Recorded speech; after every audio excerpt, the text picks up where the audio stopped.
Oi, gente! Vamos dar continuidade aqui à leitura do nosso livro? A gente já está no terceiro capítulo, certo? E eu precisei dividir esse capítulo porque ele é bem extenso e ele traz estratégias também bem interessantes e um novo olhar também, né? O andar, o cérebro andar de baixo, o cérebro andar de cima e como é que a gente consegue também fazer essa integração. E agora a gente já vai partir para as estratégias, tá? A gente falou já da estratégia número 1 e número 2 no segundo capítulo. Hoje vamos partir para a estratégia número 3, né? Que ela vai ajudar de que forma a gente vai poder integrar esse andar de baixo e esse andar de cima do cérebro da nossa criança, tá bom? A estratégia número 3 se chama envolver e não enfurecer, apelando para o cérebro do andar de cima. Então, o autor ele já começa contando uma história, né? Eu acho muito interessante essa didática dele, porque ele traz, sempre traz, né, muito do dia a dia, muito do que a gente vive com as nossas crianças. Então, ele começa trazendo a história da Tina, que é uma das autoras aqui do livro, e uma experiência que ela teve com o filho dela em um restaurante.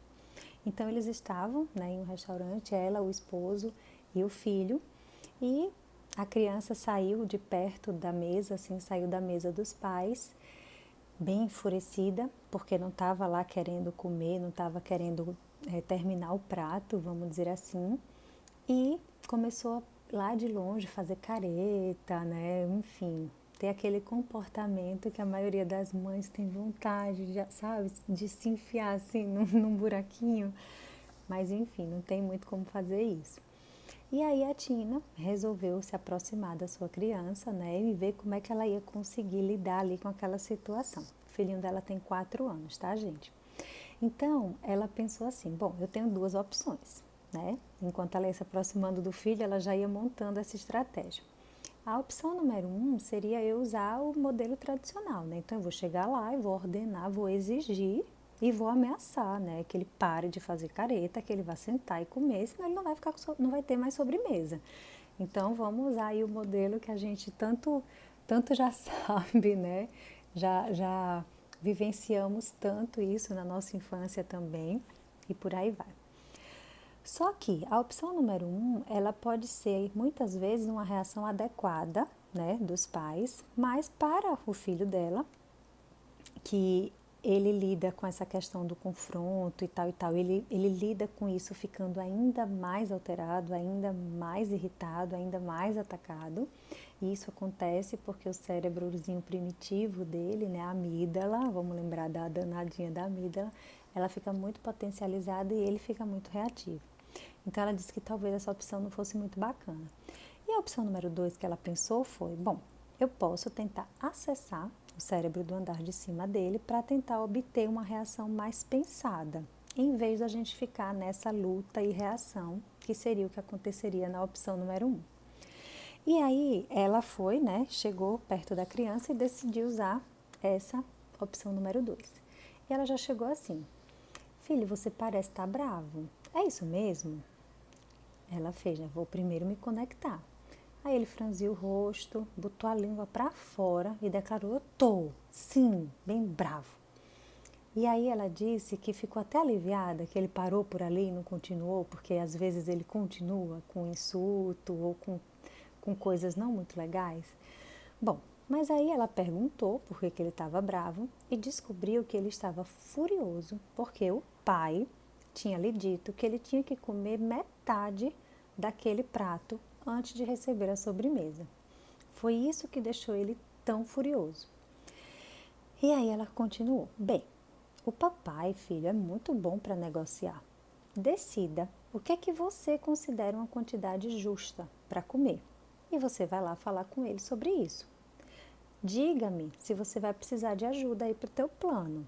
E aí passou a mãozinha no cabelo dele, foi, né, se aproximando dele, lembra? Estimulando ali toda a parte direita dele. E ela percebeu que ele foi pensando, né, que talvez essa fosse uma ideia legal. E aí ela pensou, ufa, o cérebro do andar de cima começou a funcionar. E aí eles, depois de um tempinho, né, ele pensando ali no que é que ele poderia sugerir, foi até a mesa junto com a mamãe e falou, pai, eu não quero comer metade da minha do meu prato. Eu já quero comer a sobremesa. E aí o papai olhou para ela, né, entendendo ali que eles tinham feito algum tipo de negociação e perguntou: tudo bem, quanto que você acha que seria então uma quantidade justa para que você não precise comer metade do prato, mas vai ter que comer alguma coisa? E aí ela veio assim ainda com aquele tom de raiva: eu quero só 10 mordidas. E aí diz que na hora até eles se entreolharam assim, porque 10 mordidas provavelmente daria até mais da metade do prato, mas enfim, foi o que ele conseguiu trazer. E conseguiram resolver aí essa situação de uma forma mais tranquila, né? Sem muitos atritos, sem nenhum desgaste e convidando ali o cérebro do andar de cima para funcionar. Então, gente, é claro que, né, em algumas situações isso vai dar certo, tá? Por isso que eu falo, esse livro ele tem 12 estratégias, porque pode ser que numa situação a gente precise fazer uso de mais de uma, tá? Às vezes não vai ser na primeira que a gente vai conseguir ali um êxito legal. Mas é importante que a gente saiba que às vezes não vai existir um espaço para a gente negociar, né, com os nossos filhos. As crianças, elas precisam aprender a respeitar a autoridade dos pais, o que muitas vezes vai significar que não simplesmente quer dizer não, e não vai ter espaço para discussão. Além disso, às vezes existem contrapropostas que vêm, né, da criança que são inaceitáveis. E tá tudo bem, né? Mas é importante a gente entender e compreender que se a gente abre esse espaço, né, para o diálogo, né, abre essa pergunta, né, faz esse questionamento, muitas vezes a gente pode encontrar uma solução sem precisar, né, ir para uma postura mais firme naquele primeiro momento. Mas se não há uma negociação, a gente pode sim adotar uma postura um pouco mais firme. Bom, e aí ele continua assim: enquanto criamos e disciplinamos os nossos filhos, a gente tem muitas oportunidades de interagir de maneiras que envolvam e desenvolvam o cérebro do andar de cima deles. Então, perceba que a Tina, né, ela decidiu não dar uma decisão, não chegar já e dizer assim, não, você volta agora para a mesa e vai terminar de comer. Não. Ela pensou que talvez se conseguisse abrir um espaço ali para negociar, para conversar sobre aquilo, o resultado, para que a criança pudesse expressar também o que ela estava sentindo e pensando, o resultado poderia ser favorável, que foi o que aconteceu, tá? Então, algo que é muito importante a gente saber é que, assim, toda vez que a gente diz para a nossa criança, me convence que isso que você está querendo é melhor, ou me dá uma solução que seja boa para nós dois, ou seja, quando eu faço um convite, uma pergunta, um questionamento para a criança, eu estou dando ao meu filho a chance de resolver problemas e de tomar decisões, que são duas habilidades, gente, tão importantes, né? Que ele vai usar tanto aí ao longo da sua vida e que também são duas habilidades que vão estar integrando o cérebro por inteiro dessa criança e vai estar convidando ele a ser ator, né? A participar ativamente da vida dele, das situações, né, onde ele está inserido. E isso é muito importante para o seu desenvolvimento emocional, né, para a sua saúde emocional também como um todo.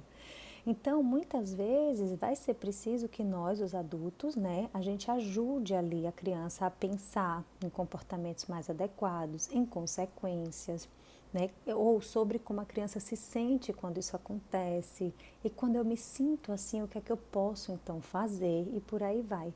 Então, quando eu vou abrindo espaço de diálogo para que a gente possa trabalhar tudo isso com a nossa criança, a gente está além de integrando, né, o andar de baixo com o andar de cima, eu estou também desenvolvendo ali e ensinando habilidades de vida tão importantes para o meu filho, tá?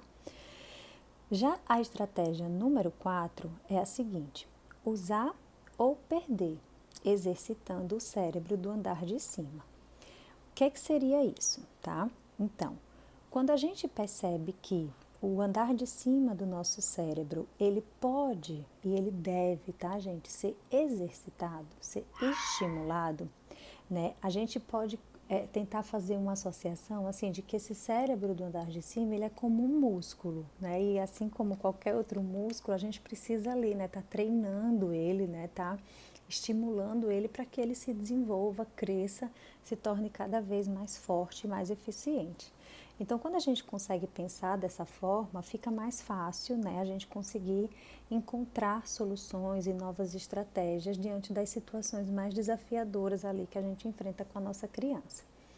Então, essa estratégia número 4, ela quer dizer o seguinte: a gente quer que intencionalmente, né, o desenvolvimento do cérebro do andar de cima aconteça, tá? Então, isso é algo intencional, a gente busca isso enquanto pais, tá? Só que para que esse cérebro do andar de cima ele fique forte, tá? E equilibrado e com o cérebro do andar de baixo, é essencial que exista ali um equilíbrio, né? E principalmente essa escada que liga um ao outro, ela esteja muito fortalecida. Então é importante que a gente ofereça à nossa criança oportunidades, né, dela estar exercitando tudo isso. Então vamos pensar, enquanto a gente está aí ao longo do dia, né, com o nosso filho, existem inúmeras situações onde a gente pode estar estimulando esse músculo, né, desenvolvendo esse cérebro do andar de cima. Eu não necessariamente preciso estar numa situação desafiadora para isso, tá? Então ele traz algumas situações, por exemplo, numa tomada de decisão, né? É muito natural que muitos pais eles fiquem tentados assim a já tomar a decisão pelo filho, né, para que o filho faça a coisa certa. Então, às vezes a gente não dá opção. Às vezes a gente não convida a criança para participar dessa decisão. A gente simplesmente decide e coloca a criança para estar ali realizando. Então, quando ele traz essa estratégia, ele fala no sentido de assim, a gente pode estar durante o dia ali buscando inúmeras situações onde a gente pode estar convidando a minha criança a tomar uma decisão dentro de escolhas limitadas. Mas ele está tomando a decisão, ou seja, eu estou exercitando, eu estou usando esse músculo, eu estou fortalecendo ele. Então ela coloca assim, para crianças muito pequenas, isso pode ser bem simples, como perguntar, você quer usar o sapato azul ou branco hoje? Eu limito, eu dou escolhas limitadas, mas ele decide. Quando eu faço essa pergunta, eu estou convidando o meu filho a usar o cérebro do andar de cima, porque ela vai ter que parar, pensar no sapato branco, pensar no sapato azul e escolher um dos dois, tá? Então eu estou buscando, né, uma tomada de decisão, certo? Então, à medida que a criança vai crescendo, a gente pode estar, né, usando outras situações do dia a dia. Por exemplo, ela traz aqui uma criança de 10 anos e ela tem um conflito ali na agenda dela, né? Tanto vai acontecer um evento na escola, quanto vai acontecer também um jogo, né, de um time de futebol que vai acontecer no mesmo dia que ela queria muito assistir e ela não vai poder estar em dois lugares ao mesmo tempo, né? Então, a gente encoraja a criança a fazer uma escolha. É muito mais provável que ela se sinta confortável, né, quando ela tem quando ela decide, né, e quando ela decide por algo que para ela é mais importante.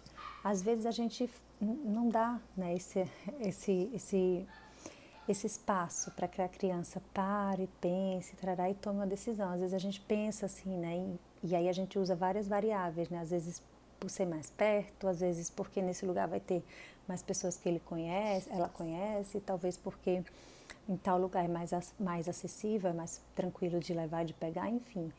Mas é importante que a gente escute a criança e que ela traga para a gente o que para ela faz sentido, tá? Uma outra coisa que ele fala é a questão das mesadas. A mesada é uma maneira excelente, né, de dar a crianças um pouquinho mais velhas, tá, uma prática para lidar com dilemas difíceis. Então, a experiência de decidir se vai comprar um jogo, né, de videogame, vamos dizer assim, ou se vai continuar economizando para comprar uma coisa maior, né? Isso tudo vai convidar a criança a estar exercitando o cérebro do andar de cima, que é um músculo, vamos imaginar que ele é um músculo, né? A gente vai fazer essa associação e ele vai estar desenvolvendo e aprendendo cada vez mais. Então, o objetivo aqui não é a perfeição em todas as decisões. Às vezes a criança pode tomar uma decisão que não vai ser tão legal assim, mas está tudo bem também, né? O importante é que a gente exercite esse andar de cima e desenvolva ele ao máximo ao longo aí dessa caminhada, ao longo de toda essa infância, tá? Uma outra coisa que a gente também pode estar fazendo é controlando as emoções e o corpo. Como assim, Rafa? É uma tarefa bem importante, mas também é um pouquinho difícil, que é a questão do autocontrole, né? Então a gente precisa ensinar habilidades que ajudem as crianças a tomar boas decisões quando eles estiverem incomodados. E olha que isso é extremamente importante, né, para a criança, porque ela vai, ao longo de toda a sua vida, lidar com situações, às vezes, que não vão ser muito agradáveis. Então, a gente pode usar técnicas e ensinar isso para a nossa criança, como a respiração, ensinar e modelar para a criança, vamos respirar fundo, vamos contar até 10, né? Vamos, peraí, calma, agora a gente está irritado, então vamos parar um pouquinho, não vamos continuar agora, vamos respirar um pouco, vamos tomar uma água. Então a gente vai mostrando para a criança, né, nomeando aquilo que ela está sentindo, às vezes perguntando, quando ela já tem condições de trazer isso para a gente, e buscando técnicas, né, construindo caminhos aí junto com ela. Então, às vezes, uma coisa até que eu usei aqui em casa, né, a minha filha mais nova, 7 anos, ela às vezes ela se bica muito com o mais velho de 12. Então, e ela fica muito irritada, assim, muito. E quando ela fica irritada, ela parte para cima dele. E quando ele parte de volta, ela é menor, né? Então ela sofre com isso. Então, uma coisa que a gente conversou é, ó, quando você estiver assim muito, muito, muito irritada, filha, sabe, assim, que ela diz que range o dente, a gente faz com que a criança perceba os sinais que o corpo dá, né? Uma coisa que a gente pode fazer é bater a almofada com muita força no sofá ou na cama, porque aí essa raiva vai passar, ou vai diminuir, ou aquela vontade que eu tava ali de pular em cima dele, eu vou fazer isso com a almofada, porque depois a almofada não vai vir para cima de mim, né? Então a gente vai explicando, ensinando isso para a criança e ela vai utilizando essas estratégias, né? Uma outra coisa que é legal ensinar às vezes é a questão do cérebro na palma da mão. Eu até coloquei aqui um vídeo lá em cima do próprio Dr. Daniel explicando, né, como é que funciona essa questão do cérebro na palma da mão, né, que a gente tem a amígdala, que é a emoção, e quando a gente está com uma raiva muito grande, ela meio que abre a tampa, né? A gente não consegue, às vezes, encontrar uma solução, a gente vai na raiva mesmo. E é importante que a criança perceba que eu preciso trazer, né, o córtex, fechar a tampinha, para eu não ter uma consequência, ou depois eu me arrepender, ou acabar acontecendo algo que eu não gostaria que acontecesse, tá? E uma outra coisa também bem interessante da gente estar ensinando é a questão da autocompreensão. Então, uma das melhores maneiras de promover essa autocompreensão é fazer perguntas que ajudem os nossos filhos a olhar além daquilo que eles compreendem. Então, assim, por que você acha que fez essa escolha? O que é que fez você se sentir daquele jeito? Por que você acha que você não se saiu bem na prova? Será que foi porque você se apressou? Será que a matéria está muito difícil? Então, diante das situações que a minha criança vive, eu estou fazendo com que ela pense sobre aquilo. Será que foi legal você ter feito isso? Teria algum outro jeito da gente resolver essa situação? Então, eu trago ela para estar sempre buscando, né, compreender o que aconteceu e avaliar se foi legal, se não foi legal e por aí vai. E aí ele traz uma situação, né, do pai da Caterine, a Caterine tem 10 anos, que enquanto ela ajudava o pai a fazer as malas para umas férias, ele perguntou se ela achava que sentiria saudade quando estivesse longe de casa, ela que ia para um acampamento. E quando ele recebeu a esperada resposta, meio talvez, ele fez mais uma pergunta: como é que você acha que você vai lidar com isso? E aí ela disse: não sei. E aí ele foi mais. Se você começar a sentir saudade de casa, o que é que você pode fazer para se sentir melhor? E aí ela continuou ali enfiando a roupa na mala e deu uma resposta. Eu acho que eu posso escrever uma carta ou brincar com os meus amigos. E aí, a partir desse momento, o pai e ela conseguiram conversar sobre isso e vão trazendo essa autocompreensão, né? Trabalhando aí, desenvolvendo tudo isso dentro desse cérebrozinho que está desenvolvendo. Então, é bem legal a gente também fazer uso, né, dessas técnicas aí com as crianças. Uma outra coisa também que a gente pensa aqui nessa estratégia número 4, que é use, né, o nome da técnica é usar ou perder. Então, são várias situações onde a gente está aqui usando, estimulando esse músculo para a gente não perder, né, essas habilidades ou não desenvolver essas habilidades. Então, uma outra coisa que a gente pode estar usando muito é a questão da empatia, que é uma função muito importante do cérebro do andar de cima. Então, quando a gente faz perguntas simples, né, que nos estimulam a considerar o sentimento do outro, a gente está construindo essa capacidade do nosso filho de ser empático. Então, em um restaurante, a gente pode até fazer esse tipo de brincadeira, eu já até fiz isso com os meus filhos uma vez, a gente fica assim meio que observando as mesas, sabe? A gente tem que fazer isso de uma forma meio disfarçada, senão às vezes as pessoas ficam com raiva. E perguntar assim, sei lá, tem um bebê chorando, por que você acha que aquele bebê está chorando, né? E aí vamos ver o que é que o filho vai fazer. O que será que essa mamãe deve estar sentindo agora, vendo assim esse bebê chorando? Então a gente vai vendo as pessoas à nossa volta e conversando, trazendo isso. Não necessariamente eu vou falar da criança, tá, gente? É até interessante que a gente nem fale dela, a gente fale de outras pessoas, de outras situações.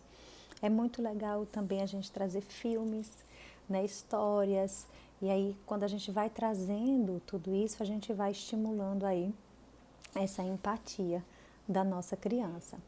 E por fim, né, uma outra habilidade aí que a gente pode usar para estimular mais ainda esse cérebro do andar de cima é a moral, né? Todos os atributos do cérebro do andar de cima, bem integrado, culminam em um dos mais importantes objetivos, que é essa forte noção de moralidade. Então, quando as crianças tomam boas decisões enquanto elas se controlam, quando elas trabalham com empatia, com autocompreensão, elas vão estar desenvolvendo essa noção de moralidade mais sólida, mais ativa, né? Não apenas ali de certo e errado, mas também do que é bom, né? Do que eu poderia estar fazendo melhor e por aí vai. Então, é mais uma habilidade que a gente pode estar ali usando, pode estar estimulando, pode estar desenvolvendo em diversas situações aí do dia a dia. Deixa eu pensar aqui se ele traz alguma situação. Ele fala assim, uma coisa que a gente pode fazer é oferecer situações hipotéticas para que as crianças, né, falem algo sobre. Então, assim, seria certo a gente passar no farol vermelho se houvesse uma emergência? Então, eu vou fazer a criança pensar um pouquinho mais, né? Se um valentão ficasse implicando com alguém na escola e não houvesse adultos por perto, o que é que você faria? Então, claro que isso com crianças um pouco maiores, tá, gente? Mas, assim, trazendo situações do dia a dia, né? Situações sociais, né? De relações, para que a criança pense, exercite, estimule, né? E cada vez fortaleça mais essas habilidades, né, de honestidade, generosidade, bondade, respeito, ou seja, valores morais, né, que a gente com certeza gostaria de ver na nossa criança lá na frente. Então, ele termina, né, essa estratégia falando o seguinte: os exemplos que você dá para o bem e para o mal vão causar um impacto significativo na forma como o cérebro do andar de cima dos seus filhos se desenvolve. Então, é muito importante que a gente traga, né, essas situações, essas reflexões, né, em momentos oportunos, claro, também não precisa trazer isso todo dia, toda hora, mas em situações oportunas a gente traz esse tipo de diálogo, de conversa, e aí vai estar estimulando, né, e enrijecendo, vamos dizer assim, né, crescendo, ampliando as capacidades e habilidades desse cérebro do andar de cima. Beijos!